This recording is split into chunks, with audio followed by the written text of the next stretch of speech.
Motocross. Hola, bon dia. Em dic Manel Garcia i he enfocat aquesta conferència en el tema de les motos. Per a començar, m'agradaria explicar-vos el funcionament d'una moto. La base principal està composta d'un motor, un xassis, un equip de transmissió i un equip de direcció. Per a que funcioni correctament el motor s'ha d'alimentar amb benzina. El motor transmet la seva energia cap a l'equip de transmissió, que a la seva vegada està comunicat amb les rodes que fan que la moto camini.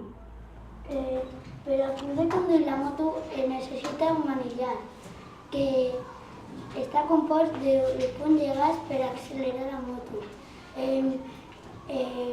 la maneta d'embrague per a poder canviar de marxa i la maneta de fre per a poder detenir la moto en qualsevol moment. Ara us explicaré quan es va inventar la moto, qui la va inventar i quin any es va fer.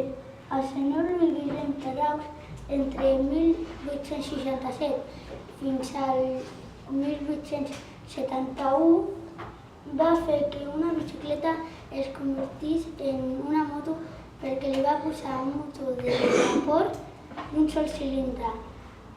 A mi, personalment, la moto que més m'agrada és la de motocross. Més que res, perquè és dels meus esports preferits. Preguntes?